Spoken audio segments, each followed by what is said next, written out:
my pumpkin French toast. And this fluffy pumpkin French toast is flavored with brown sugar, pumpkin puree, and all kinds of pumpkin pie spice. And then it's topped with a little bit of butter, a big dollop of whipped cream. And then I will also show you how to make this rich, thick, and delicious buttermilk syrup.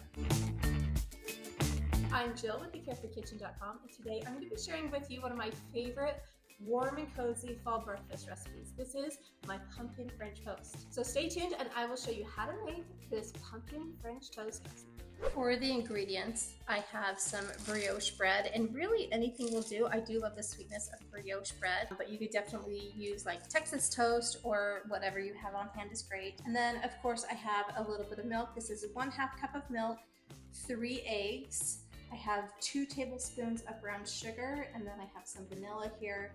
And then for my spices, I have some cinnamon, some pumpkin spice, and then a little bit of salt. And I think there's a 1/4 teaspoon of each of those. And then 1/3 cup of pumpkin puree. Okay, so for this recipe, we are going to add butter and then also our buttermilk to the pan when it is still cold. You don't want to add it to a hot pan because then it will curdle. Sugar, corn syrup, and we're going to go ahead and mix this up and wait for our butter to melt. And once our butter has melted and it's starting to boil, we're going to bring that to a rapid boil. And once it comes to a boil, we're going to add in our baking soda, and this is going to make it rise in the pan. So be sure that the pan you use is a big enough size pan that it can double or even triple in size. And then we're going to continue to boil this for about 8 minutes. And then we're going to boil it until it goes from this light creamy color until it just barely starts to turn golden. I'm also going to get my whipped cream going. You want to be sure and start off with a cold bowl. Don't like get it out of the dishwasher or something. You want a bowl that is room temperature or even chilled is great. And I'm going to add about 1.5 cups of cream and about a 1/4 cup of powdered sugar to my mixing bowl.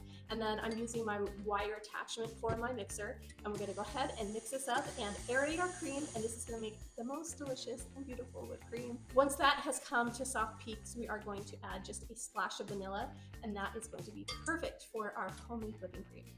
You are going to love it. So for our French toast, we're going to add milk, eggs, and then I have some light brown sugar, some vanilla extract, some cinnamon, some like brown cinnamon, some pumpkin pie spice, and then I like just a pinch of nutmeg. And if you have ever wondered what a pinch is, it's just like what you can lift up with just your pointer finger and your thumb. So it's just like a little pinch.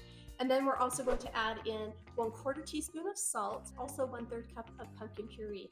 And I like to put this in just like a shallow baking dish and then use a whisk to break up those eggs and make sure everything is mixed together really well. This just has so much pumpkin flavor in it, and then like all those pumpkin spices, it's just gonna fill your house with all of those warm, yummy fall spices that you love. And then I like to use this big griddle, and it is a non-stick griddle, but I still like to spray it with non-stick cooking spray and then add just a little bit of butter, because when you bite into that French toast, it just tastes so good to get like the first taste is just like a little bit of butter on the edges of your bread. And then next I'm going to dip my bread. And I like to use brioche bread, but you can definitely use some French bread or some Texas toast. That works awesome.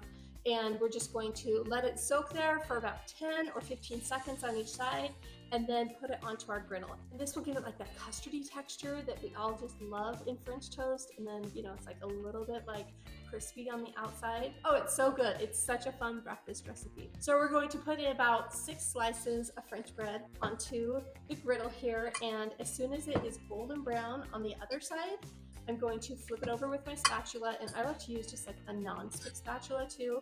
If I can get non-stick things, I mean, it just makes life so much easier. So here's my French toast. It is nice and beautiful and golden brown, and we're just going to let this cook for another about 90 seconds to about 2 minutes on each side. I mean, just check out like that bubbling butter. Oh, it's just so good. It's such a fun breakfast recipe. So if you are making this for people in your house, it is really nice to just make it fresh. Since it's only like a couple minutes on each side, you can just make it fresh for everybody in your house when they wake up. It's such an easy recipe. Here is my buttermilk syrup, and this has had just a few minutes to cool. I'm just going to mix it around, and then that like kind of separates a little bit. I like to just mix that up, and it just makes this like really light, creamy buttermilk caramely syrup. Here is my pumpkin French toast recipe, and then to finish it off, I like to add a little bit of butter, and then a big dollop of my whipped cream, and of course a drizzle of this famous buttermilk syrup. I mean, this recipe is booming on Pinterest all the time. Everyone loves it. It's a recipe that I grew up with, and I mean, it just can't be beat. It is so delicious. So here is my pumpkin pie French toast recipe. It is warm and delicious and cozy and perfect what we need in the fall time. This is also a great recipe for your holiday baking or your holiday breakfast. Really, you can have it any time of the year, but we especially love it like during the fall when the weather starts to chill and you just want to be nice and warm and cozy. So thank you so much for watching this episode of the Carefree Kitchen. Be sure to like, subscribe, and follow me here, and I will show you all kinds of fun and easy recipes that your family will love. I hope you enjoyed this recipe for my pumpkin French toast with all those warm, cozy fall flavors. It is delicious. My family loves it, and whenever we have guests, this is one of the things they ask for is French toast, and this pumpkin recipe will not disappoint. So thanks so much for watching, and we'll see you next time.